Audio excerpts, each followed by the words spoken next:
ಬಂಧುಗಳೇ ನಮಸ್ಕಾರ. ಚಮರಂ ಚಾನಲ್ಗೆ ನಿಮಗೆಲ್ರಿಗೂ ಸ್ವಾಗತ. ಡೈರೆಕ್ಟರ್ ಗುರುಪ್ರಸಾದ್ ಅವರು ನಮ್ಮ ನಡುವೆ ಇಲ್ಲ. ಈಗ ಅವರು ಆತ್ಮಹತ್ಯೆ ಮಾಡಿಕೊಂಡು ಇಹಲೋಕವನ್ನು ತ್ಯಜಿಸಿದ್ರು. ಆನಂತರ ಬೇರೆ ಬೇರೆ ಥರದ ಕಥೆಗಳು ಅವ್ರ ಬಗ್ಗೆ ಸೃಷ್ಟಿಯಾಗಿ ಶುರುವಾಯಿತು. ನಾನು ನನ್ನದೇ ಆದಂಥ ಒಂದು ನೈಜ ಘಟನೆಯನ್ನು, ನನ್ನ ಮತ್ತು ಗುರುಪ್ರಸಾದ್ ಅವ್ರ ನಡುವೆ ನಡೆದಂಥ ಒಂದು ಘಟನೆಯನ್ನು ಇವತ್ತು ನಾನು ನಿಮ್ಮ ಜೊತೆ ಹಂಚ್ಕೋಬೇಕು ಅಂತ ಬಂದಿದ್ದೀನಿ.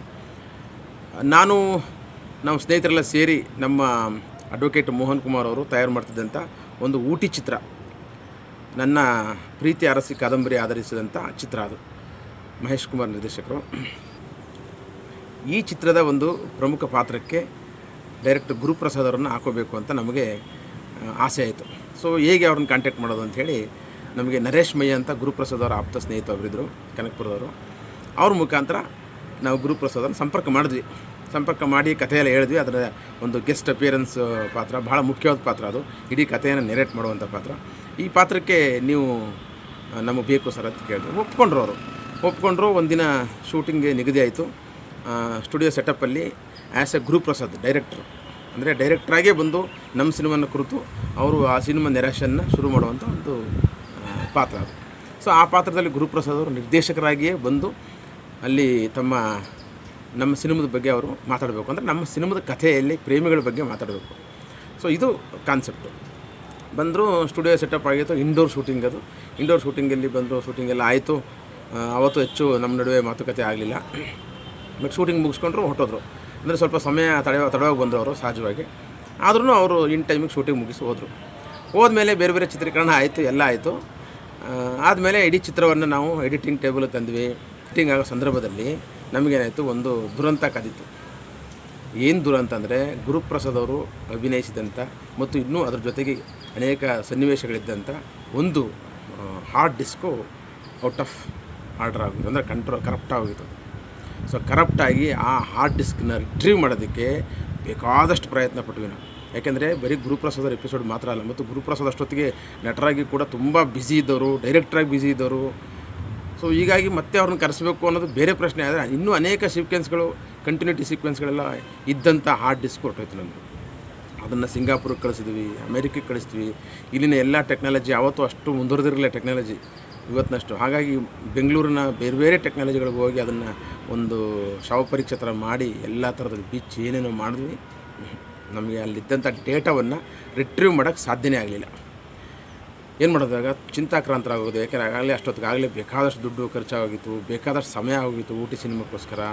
ಸೊ ಹಂಗಾಗಿ ಸಿನಿಮಾವನ್ನು ನಾವಿನ್ನೂ ಕಂಪ್ಲೀಟ್ ಮಾಡೋಕ್ಕೆ ಆಗಿರಲಿಲ್ಲ. ಅಂದರೆ ಶೂಟಿಂಗೆಲ್ಲ ಮುಗಿದಿದೆ, ಬಟ್ ಈ ಪಾರ್ಟ್ ಇಲ್ಲದೇ ಸಿನಿಮಾದ ಎಡಿಟಿಂಗ್ನಾಗಲಿ ಡಬ್ಬಿಂಗ್ನಾಗಲಿ ಮಾಡೋಕ್ಕಾಗ್ತಾಯಿಲ್ಲ. ಸೊ ಇಂಥ ಸಂದರ್ಭದಲ್ಲಿ ನಾವೆಲ್ಲರೂ ಹೊಸಬರು. ಆಗ ನಿರ್ದೇಶಕರಿಂದ ಹಿಡಿದು ನಾವು ಮತ್ತು ನಮ್ಮ ನಿರ್ಮಾಪಕರು, ನಮ್ಮ ಜೊತೆ ಸೇರಿಕೊಂಡಿದ್ದಂಥ ಎಲ್ಲ ಸ್ನೇಹಿತರು, ನಿರ್ಮಾಪಕರೆಲ್ಲ ನಮ್ಮ ಸ್ನೇಹಿತರುಗಳೇ, ನಮ್ಮ ಬಾಂಧವರೇ ಮತ್ತು ಬಂಧುಗಳೇ. ಸೊ ಇವರೆಲ್ಲ ಸೇರಿ ಒಂದು ಭಿನ್ನವಾದ ಚಿತ್ರ ಕೊಡಬೇಕು ಅನ್ನೋ ಕಾರಣಕ್ಕೋಸ್ಕರ ನನ್ನದೇ ಆದಂಥ ಒಂದು ಕಾದಂಬರಿ, ಪ್ರೀತಿ ಅರಸಿ, ಈ ಕಾದಂಬರಿಯನ್ನು ಆಧರಿಸಿ ಮಾಡಿದಂಥ ಸಿನಿಮಾ ಅದು ನೈಜ ಘಟನೆಗಳು ಆಧರಿಸಿದಂಥ ಸಿನಿಮಾ ಅದು. ಸೊ ಈ ಸಿನಿಮಾ ತುಂಬ ಚೆನ್ನಾಗಿ ಬಂದಿದೆ, ಬಟ್ ಈ ಪ್ರಮುಖವಾದಂಥ ಒಂದು ಘಟ್ಟಗಳೇ ಮಿಸ್ ಆಗಿದೆ. ಸೊ ಹೀಗಾಗಿ ಕಡೆಗೆ ಏನೆಲ್ಲ ಮಾಡಿದ್ವಿ, ಎಲ್ಲ ಪ್ರಯತ್ನಗಳಾದ ನಂತರ ಒಂದಿನ ಇನ್ನೇನು ಮಾಡೋಕ್ಕಾಗಲ್ಲ, ಮತ್ತೆ ರೀಶೂಟ್ ಮಾಡಲೇಬೇಕು. ಏನೇನು ಸೀಕ್ವೆನ್ಸ್ಗಳು ಹೋಗಿದೆ ಅದನ್ನೆಲ್ಲ ರೀಶೂಟ್ ಮಾಡಲೇಬೇಕು ಅಂತ ತೀರ್ಮಾನ ಆಯಿತು. ಸೊ ರೀಶೂಟ್ ಮಾಡಬೇಕು ಅಂದಾಗ ಮತ್ತೆ ಗುರುಪ್ರಸಾದ್ ಅವ್ರಿಗೋಸ್ಕರ ಹೋದ್ವಿ. ಯಾಕಂದರೆ ಅವ್ರ ಪಾತ್ರವೇ ಬಹಳ ಮುಖ್ಯವಾಗಿ ಬೇಕಾಗಿತ್ತು. ಅವರು ಬ್ಯುಸಿ ಇದ್ದರು. ಇದೆಲ್ಲ ಕತೆ ಕೇಳಿ ಆಗಲ್ವಲ್ಲಪ್ಪ, ಮತ್ತೆ ಶೂಟಿಂಗ್ ಬರೋದು ಅಂದರೆ ಚೆನ್ನಾಗಿರಲ್ಲ, ನೀವು ಯಾಕೆ ಈ ಥರ ಮಾಡ್ಕೊಂಡ್ರಿ ಅಂತ ನಮ್ಗೆ ಸ್ವಲ್ಪ ಬುದ್ಧಿವಾದ ಹೇಳಿದ್ರು. ಆಮೇಲೆ ಏನೋ ಕನ್ವಿನ್ಸ್ ಮಾಡಿ ಗುರುಪ್ರಸಾದವ್ರನ್ನ ಒಪ್ಪಿಸ್ಕೊಂಡ್ವಿ. ಯಾವುದೋ ಒಂದು ಡೇಟ್ ಕೊಟ್ಟರು. ಆ ಡೇಟ್ಗೆ ಗುರುಪ್ರಸಾದ್ ಅವರು ಚಿತ್ರೀಕರಣಕ್ಕೆ ಬರಬೇಕಾಗಿತ್ತು. ಅಂದರೆ ನಾವು ಮಧ್ಯಾಹ್ನ 1 ಗಂಟೆಯಿಂದ ಕಾಯ್ತಾಯಿದ್ವಿ. ಕಡೆಗೂ ಅಂದರೆ ಆವತ್ತು ನಮಗೆ ಇಂಡೋರಲ್ಲಿ ಶೂಟ್ ಮಾಡೋಕ್ಕಾಗಲಿಲ್ಲ. ಇಡೀ ಸೀಕ್ವೆನ್ಸ್ ಚೇಂಜು. ಅಂದರೆ ಡೈಲಾಗ್ಸ್ ಇರ್ಬೋದು, ಅವರ ಪಾತ್ರ ಇರ್ಬೋದು, ಅದೇನೇ. ಆದರೆ ಇಂಡೋರಿಂದ ನಾವು ಔಟ್ಡೋರ್ ಶಿಫ್ಟ್ ಆಗೋದು. ಯಾಕೆಂದರೆ ನಮಗೆ ಅಷ್ಟೊತ್ತಿಗೆ ಸ್ಟುಡಿಯೋ ಕೂಡ ಸಿಕ್ಕಲಿಲ್ಲ ನಮಗೆ ಇಂಡೋರಲ್ಲಿ ಮಾಡೋದಕ್ಕೆ. ಮತ್ತು ಇಂಡೋರ್ ಶೂಟಿಂಗ್ಗೆ ನಮಗೆ ಸಾಕಷ್ಟು ರಿಸೋರ್ಸನ್ನು ಕೂಡ ಅವತ್ತು ಹಾಕೋಕ್ಕಾಗಲಿಲ್ಲ. ಬೇರೆ ಅರೇಂಜ್ಮೆಂಟ್ ಮಾಡಿದ್ವಿ ನಾವು ಗ್ರೀನ್ ಮ್ಯಾಟಲ್ಲಿ. ಸೊ ಹಾಗಾಗಿ ಕಡೆಗೆ ಔಟ್ಡೋರಲ್ಲಿ ಮಾಡೋದಂತಾಯಿತು. ಔಟ್ಡೋರಲ್ಲಿ ಮಾಡಬೇಕಾದ್ರೆ ಗುರುಪ್ರಸಾದ್ ಅವ್ರನ್ನ ನಾವು ಬೆಳಕಿರುವಾಗಲೇ ಕರೆಸಬೇಕಾಗಿತ್ತು. ಯಾಕೆಂದರೆ ಅದು ಬೆಳಿಗ್ಗೆ ಹೊತ್ತು ಕತೆ ಹೇಳಂಗೆ ಮಾಡಬೇಕಾಗಿತ್ತು ಅಂತ. ಸೊ ಇದನ್ನು ನಾವು ಸ್ಫೂರ್ತಿಧಾಮ, ಬೆಂಗಳೂರಿನ ಸ್ಫೂರ್ತಿಧಾಮದಲ್ಲಿರುವಂಥ ಬಹುದೊಡ್ಡ ಬುದ್ಧ ಸ್ಟ್ಯಾಚು ಮುಂದೆ ನಿಂತು ಈ ಕಥೆಯನ್ನು ಹೇಳಬೇಕು ಅನ್ನೋದ್ರಲ್ಲಿ ಮಾಡಿಕೊಂಡು ಬೆಳಕು ಹೊಟ್ಟಾಗ್ತಾಯಿದ್ದೆ. ನಮ್ಗೆ ಆತಂಕ, ಗುರುಪ್ರಸಾದ್ ಇನ್ನೂ ಬಂದಿಲ್ಲ ಅಂತ. ಕಡೆಗೆ ಒಂದು 4 ಗಂಟೆ ಹಂಗೆ ಗುರುಪ್ರಸಾದ್ ಅವ್ರು ಬಂದರು. ಇನ್ನೂ ಬೆಳಕಿತ್ತು, ಚೆನ್ನಾಗಿತ್ತು. ಸೊ ಬಂದ ಮೇಲೆ ಇಲ್ಲಪ್ಪ ತಲೆ ಕೆಡಿಸ್ಕೊಬೇಡಿ, ನಾನು ಬೇಗ ಮುಗಿಸ್ಕೊಟ್ಬಿಡ್ತೀನಿ ಅಂತೇಳಿ ಟಕ ಅಂತ 1 ಟೇಕ್ ಆರ್ಟಿಸ್ಟ್ ಅವರು, ಡೈರೆಕ್ಟ್ರಾಗಿದ್ದವರು ಎಲ್ಲ ಮುಗಿಸಿದ್ರು. ಮುಗಿಸ್ಬಿಟ್ಟು ಲೋಕಾಭಿರಾಮವಾಗಿ ನಮ್ಮ ಜೊತೆ ಕೂತ್ಕೊಂಡು ಮಾತಾಡ್ತಾ ಅವತ್ತು ಹೆಚ್ಚು ಮಾತಾಡಿದ್ರು. ಲೇಟಾಗಿ ಬಂದಿದ್ದರಿಂದಾಗಿ ನನಗೇನು ಸಮಯ ಇಲ್ಲ, ಈಗ ನಿಮಗೋಸ್ಕರನೇ ಕೊಟ್ಟಿದ್ದೀನಿ ಅಂತೇಳಿ ಹೆಚ್ಚೊತ್ತು ಕೂತ್ಕೊಂಡ್ರು. ನನ್ನ ಬಗ್ಗೆ ಮಾತಾಡಿದ್ರುವಾಗ, ಯಾಕೆಂದರೆ ನಾವು ಅಸೋಸಿಯೇಟ್ ಡೈರೆಕ್ಟರ್ ಪಿಕ್ಚರಿಗೆ, ಸೊ ಈ ಡೈರೆಕ್ಟರ್ಗಳಿಗಿಂತ ಅಸೋಸಿಯೇಟ್ ಡೈರೆಕ್ಟರ್ಗಳ ಜೊತೆ ಚೆನ್ನಾಗಿ ಮಿಂಗಲ್ ಆಗ್ತಾರೆ ಆರ್ಟಿಸ್ಟ್ಗಳು. ಇದು ಚಿತ್ರರಂಗದಲ್ಲಿ ನಡೆಯುವಂಥ ಘಟನೆ. ಮತ್ತು ಜಾಸ್ತಿ ಅವ್ರ ಜೊತೆ ನಾವು ಮಾತಾಡ್ತಿರ್ತೀವಿ, ಡೈಲಾಗ್ ನಾವು ಕೊಡ್ತಿರ್ತೀವಿ. ಹಾಗಾಗಿ ಸೊ ಅವರ ನನ್ನ ನಡುವೆ ಈಗ ಒಂದು ಚೆನ್ನಾಗಿರೋ ಕೆಮಿಸ್ಟ್ರಿ ಆಯಿತು. ಯಾಕೆಂದರೆ ಕಷ್ಟ ಸುಖ ಎಲ್ಲ ಮಾತಾಡಿದ್ವಿ. ಅವಾಗ ಯಾಕೆ ಈ ಥರ ಮಾಡ್ಕೊಂಡ್ಬಿಟ್ರಿ, ನೀವು ಏನು ಜೋಪಾನ ಮಾಡಲಿಲ್ಲ ಅಂತೆಲ್ಲ ಹೇಳಿದ್ರು. ಹೇಳಿ ಎಲ್ಲ ಆದಮೇಲೆ ನನ್ನದೊಂದು ಪುಸ್ತಕ ತೊಗೊಳ್ಳಿ ಓದಿ, ಇದು ಅಂತ ಡೈರೆಕ್ಟರ್ ಸ್ಪೆಷಲ್ ಅಂತ ಬರೆದಿದ್ದೀನಿ, ಸಿನಿಮಾ ಮಾಡಿದ್ರು, ಅದನ್ನೇ ಪುಸ್ತಕವಾಗಿ ಮಾಡಿದರು ಅವರು. ಆಗ ಇಲ್ಲ ಸರ್ ಇದು ಓದಿದ್ದೀನಿ ನಾನು. ಹೌದಾ, ಇದು ಓದ್ಬಿಟ್ಟಿದ್ರೆ ಆದಮೇಲೆ ಆಯಿತು, ಇನ್ನೊಂದು ತಗೋಪ್ಪ ಇನ್ನೊಂದು ಪುಸ್ತಕ ಅಂತ ಕಾರ್ಲಿ ಕಳಿಸಿದ್ರು ಅವ್ರ ಸ್ನೇಹಿತನ, ಅವನ ಫ್ರೆಂಡನ್ನು. ಅವರು ಹೋಗಿ ಕಾರಿಂದ ಇನ್ನೊಂದು ಬುಕ್ ತೊಗೊಂಬಂದರು. ಅಲ್ಲಿ ಸಿನಿಮಾ ಮಾಡಲಾಗದ ಕಥೆಗಳು ಅಂತ ಒಂದು ಬುಕ್ ಇತ್ತು. ಆ ಪುಸ್ತಕ ತಗೊಳ್ಳಿ ಅಂತ ಕೊಟ್ಟರು. ಸರ್ ಇದನ್ನೂ ಓದಿದ್ದೀನಿ ಅಂತ. ಅರೆ ಇದು ಓದ್ಬಿಟ್ಟಿದ್ರೇನ್ರಿ, ಶಬಾಷ್ ಅಂತ ಇನ್ನೂ ಖುಷಿ ಆಗೋಯ್ತು ಅವ್ರಿಗೆ. ಆಯ್ತು ಇನ್ನೊಂದು ಪುಸ್ತಕ ತಗೋಬಂದ್ರೆ ಬೇರೆ ಇನ್ನೊಂದು ಪುಸ್ತಕ ಬರ್ತಿದ್ರು ಅವರು, ಮೋಸ್ಟ್ಲಿ ಮಠ ಚಿತ್ರಕಥೆ. ಅದನ್ನು ತಗೋಪ್ಪ ಅಂತಂದರು. ಅದನ್ನು ತಂದು ಕೊಟ್ಟರು. ಅದು ನನ್ನ ಹತ್ರ ಇತ್ತು. ಇದನ್ನು ಓದಿ ಮಾಡಿಬಿಟ್ಟಿದ್ರಲ್ಲ ಸಾಹೇಬ್ರ ನೀವು ಅಂದ್ಬಿಟ್ಟು ಅವರು ಭಾಳ ಖುಷಿಯಿಂದ ನನ್ನ ಬಾಚಿ ತಬ್ಕೊಂಡು, ತುಂಬ ಚೆನ್ನಾಗಿ ಓದ್ತಿರಿ ನೀವು, ಆಯಿತು ಇರಲಿ ಈ ಪುಸ್ತಕನೇ ನೀವು ಇನ್ನೊಂದು ಕಾಪಿ ಕೊಡ್ತೀನಿ ನಾನು, ತಗೊಳ್ಳಿ ನನ್ನ ಹಸ್ತಾಕ್ಷರ ಹಾಕಿ ಅಂದ್ಬಿಟ್ಟು ಹಸ್ತಾಕ್ಷರ ಹಾಕಿ ಆ ಪುಸ್ತಕವನ್ನು ಹೊತ್ತು ಕೊಟ್ಟರು. ಏನು ಓದಿದ್ದೀರಾ ಹೇಗೆ ಅಂತ ಆಗ ನನ್ನ ಬಗ್ಗೆ ಎಲ್ಲ ಕೇಳಿದ್ರು. ಸೊ ನನ್ನ ಬ್ಯಾಕ್ಗ್ರೌಂಡಲ್ಲಿ ಹೇಳಿದೆ, ನನ್ನದೇ ಕಾದಂಬರಿ ಅಂತ ಹೇಳಿದೆ. ಇನ್ನೂ ಖುಷಿ ಆಗೋಯ್ತು ಅವರಿಗೆ. ನಿಮ್ಮಂಥ ರೈಟರ್ಸ್ ಬರಬೇಕು ರೀ ಚಿತ್ರರಂಗಕ್ಕೆ, ಬನ್ನಿರಿ ನಮ್ಮ ಟೀಮ್ ಸೇರ್ಕೊಬಿಡ್ರಿ ಅಂತ ಭಾಳ ಉತ್ಸಾಹದಲ್ಲಿ ಹೇಳಿದ್ರು ಅವರು.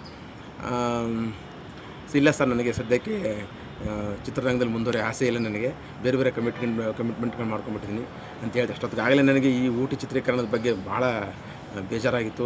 ಇಷ್ಟೊಂದು ಲಾಂಗ್ ಆಗ್ತಾಯಿದೆ ಅಂತ. ಮತ್ತು ಈ ಚಿತ್ರೀಕರಣದಲ್ಲಿ ಬೇರೆ ಬೇರೆ ಘಟನೆಗಳು ನಡೆದು ನಮ್ಗೆ ಏನಾಯಿತು ಅಂದರೆ, ಈ ಚಿತ್ರದ ರಂಗ ಸವಾಸ ಬಿಡಪ್ಪ ಅನ್ನೋ ಹೋಗಿತ್ತು. ಬೇರೆ ಬೇರೆ ಹಣಕಾಸಿನ ಪರಿಸ್ಥಿತಿ ಇರ್ಬೋದು ಎಲ್ಲವೂ. ಸೊ ಹಂಗಾಗಿ ಇಲ್ಲ ಸರ್ ಅಂತ ಅವತ್ತು ಅವ್ರ ಆಹ್ವಾನ ನಿರಾಕರಿಸಿದೆ. ಕ್ಯಾಶುವಲಾಗಿ ಕರೆದ್ರು, ಬಟ್ ಹೋಗಿದ್ದರೆ ನಾವು ಹೋಗ್ಬೋದಾಗಿತ್ತು, ಅವ್ರ ಗ್ರೂಪ್ ಸೇರ್ಬೋದಾಗಿತ್ತು ಅನ್ನೋದು ಬೇರೆ ಪ್ರಶ್ನೆ. ಆಮೇಲೆ ಆದರೆ ಚಿತ್ರರಂಗದಲ್ಲಿ ನಿಮಗೆ ಆಸಕ್ತಿ ಇಲ್ವಂಗಂದರೆ, ಆಸಕ್ತಿ ತುಂಬ ಇದೆ ಸರ್, ಅದಕ್ಕೋಸ್ಕರನೇ ತುಂಬ ವರ್ಷಗಳ ಹಿಂದೆಯೇ ಚಿತ್ರರಂಗಕ್ಕೆ ಬಂದಿದ್ದೆ. ಬಂದು ನೋಡಿ ಸಾಕಾಗಿ ಹೊರಟೋದೆ. ಈಗ ಮತ್ತೆ ನಮ್ಮ ಸ್ನೇಹಿತರು ಎಲ್ಲ ಸೇರ್ಕೊಂಡು ಬಂದಿದ್ದೀವಿ. ಮಾಡಿ ನಿಮ್ಮಂಥ ಬರಹಗಾರರು ಆ್ಯಕ್ಚುಲಿ ಚಿತ್ರರಂಗಕ್ಕೆ ಬರ್ಬೇಕ್ರಿ, ತುಂಬ ಚೆನ್ನಾಗಿ ಓದ್ತೀರ ನೀವು, ತುಂಬ ಚೆನ್ನಾಗಿ ಮಾತಾಡ್ತೀರಾ ಅಂತ ಖುಷಿ ಮಾಡಿ ನನ್ನನ್ನು ಸರಿ ನಾನು ಹೊರಡ್ತೀನಿ ಅಂತಂದರು. ನನ್ನನ್ನು ನೀವೆಲ್ಲ ಹೋಗ್ತೀರಾ ಅಂತಂದ್ರೆ ನಾನು ಮೈಸೂರಿಗೆ ಹೋಗ್ಬೇಕು ಸರ್ ಅಂದರೆ ನನ್ನನ್ನು ಅವರು ಅವತ್ತು ಅವ್ರದ್ದೇ ಕಾರ್ಗೆ ಹತ್ಸ್ಕೊಂಡು ಹೋಗಿ ನನ್ನನ್ನು ಬೆಂಗಳೂರು ರೈಲ್ವೆ ಸ್ಟೇಷನ್ ಹತ್ರ ಡ್ರಾಪ್ ಮಾಡೋದು. ಅಲ್ಲಿ ಬೇಕಾದಷ್ಟು ಹಾಸ್ಯ ಚಟಾಕಿಗಳನ್ನ ಹಾರಿಸ್ಕೊಂಡು ನಾನು ಹೇಳ್ತಿದ್ದಂಥ ಕೆಲವು ಕಾಮಿಡಿಗಳನ್ನ ಗುರ್ತು ಮಾಡ್ಕೊತಿದ್ರು. ಚೆನ್ನಾಗಿದೆ ಕಣೆ ಇದು, ಗುರ್ತು ಮಾಡ್ಕೊಂಡು ನೆಕ್ಸ್ಟ್ ಸಿನಿಮಾದಲ್ಲೆಲ್ಲರೂ ಹಾಕೋಬೋದು ಅಂತ ಅವ್ರ ಫ್ರೆಂಡ್ಸ್ಗಳಿಗೆ ಹೇಳ್ಕೊತಾಯಿದ್ರು. ಸೊ ಹೋಗುವಾಗ ನಮ್ಮನ್ನು ಅಲ್ಲಿ ರೈಲ್ವೆ ಸ್ಟೇಷನ್ ಹತ್ರ ಡ್ರಾಪ್ ಮಾಡುವಾಗ, ಡಾಕ್ಟ್ರೇ ನಿಮ್ಮಂಥ ಬರಹಗಾರರು ಚಿತ್ರರಂಗ ಬರಬೇಕು ಅಂತಕ್ಕಂಥದ್ದು ನನ್ನ ಆಶಯ. ನಮ್ಮಂಥ ಬರಹಗಾರರು ಚಿತ್ರರಂಗವನ್ನು ರೂಲ್ ಮಾಡಬೇಕ್ರಿ ನಾವು, ಬೇರೆ ಯಾರಿಗೂ ಬಿಡಬಾರ್ದು. ಇದು ಅವರದೇ ಮಾತಿದು. ಹಾಗಾಗಿ ನಾನು ನಿಮಗೆ ಚಿತ್ರರಂಗಕ್ಕೆ ಬರೋದಕ್ಕೆ ನನ್ನ ಹೃದಯಪೂರ್ವಕವಾಗಿ ವೆಲ್ಕಮ್ ಮಾಡ್ತೀನಿ, ಇದು ನನ್ನ ಗಿಫ್ಟ್ ತಗೊಳ್ಳಿ ಅಂತ ಹೇಳಿ ನನಗೆ ಒಂದು ಗಿಫ್ಟ್ ಕೊಟ್ಟರು.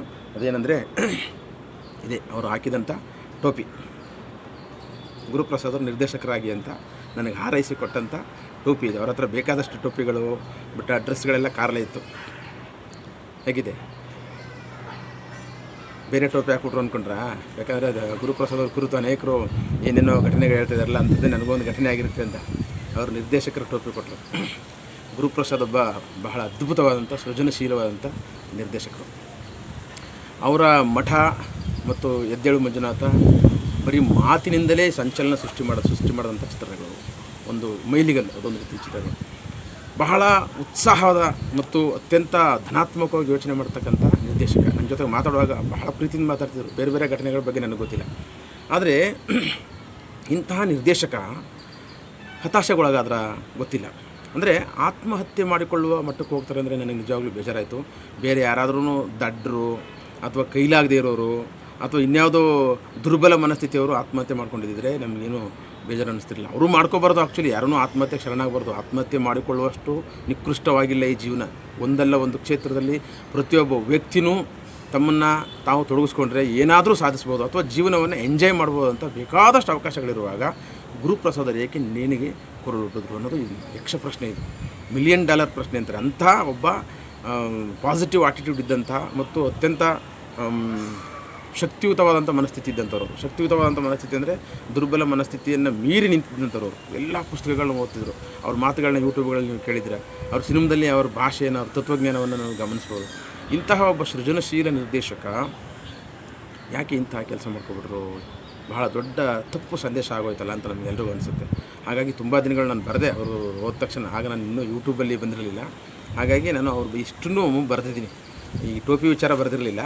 ಈಗ ಈ ಟೋಪಿ ವಿಚಾರ ನೆನಪಾಯಿತು ನಾನೇನೋ ಹುಡುಕುವಾಗ, ಮತ್ತು ನಾನು ನಿರ್ದೇಶಕನಾಗುವಾಗ ಮೊದಲನೇ ಬಾರಿಗೆ ಈ ಟೋಪಿಯನ್ನು ನಾನು ಧರಿಸಲೇಬೇಕು ಅಂತ, ನಿರ್ದೇಶಕನ ಕ್ಯಾಪ್ ಅಂತ ಕರೀತಾರೆ, ಡೈರೆಕ್ಟರ್ಸ್ ಕ್ಯಾಪ್ ಧರಿಸಬೇಕು ಅಂತ ಅವರು ಆಶಯ ಪಟ್ಟಿದ್ದರು. ಮತ್ತು ನಾನು ನನ್ನ ಮೊದಲ ನಿರ್ದೇಶನ ಒಂದು ಕಿರುಚಿತ್ರ ಆಗಿಬಿಟ್ಟು ನಾನು ಭಾರತದ ಪ್ರಜೆಗಳಾದ ನಾವು ಸಿನಿಮಾ ಮಾಡಿದಾಗ ಮೊದಲನೇ ಶಾಟ್ಗೆ ಈ ಟೋಪಿಯನ್ನು ಗುರುಪ್ರಸಾದ್ ಅವರ ಸ್ಮರಣಾರ್ಥವಾಗಿ ಹಾಕ್ಕೊಂಡಿದ್ದೀನಿ. ಇವತ್ತು ಗುರುಪ್ರಸಾದ್ ನಮ್ಮ ನಡುವೆ ಇಲ್ಲ, ಆದರೆ ಅವರ ಆಶಯಗಳು ಮತ್ತು ಅವರ ಆಶೀರ್ವಾದ ನಮ್ಮ ಇರುತ್ತೆ.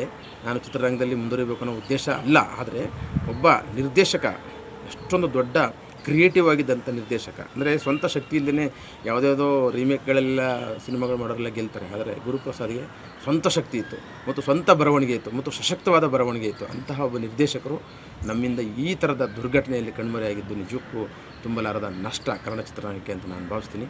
ಸೊ ಈ ಘಟನೆಯನ್ನು ನಿಮ್ಮ ಹತ್ರ ಹೇಳ್ಕೊಳ್ಬೇಕು ಅಂತ ಅನಿಸ್ತಾರೆ, ಅದಕ್ಕೋಸ್ಕರ ಈ ಘಟನೆಯನ್ನು ನಿಮ್ಮ ಹತ್ರ ಶೇರ್ ಮಾಡಿಕೊಂಡೆ. ಮುಂದೆ ನನ್ನ ಸಿನಿಮಾ ಜರ್ನಿ, ಭಾರತದ ಪ್ರಜೆಗಳಾದ ನಾವು ಈ ಸಿನಿಮಾ ಜರ್ನಿ ಹೇಗಾಯಿತು ಅಂತ ನಾನು ಇನ್ನೊಂದು ವೀಡಿಯೋದಲ್ಲಿ ತಿಳಿಸ್ತೀನಿ. ಅಲ್ಲಿ ತನಕ ನಮಸ್ಕಾರ, ಥ್ಯಾಂಕ್ ಯು.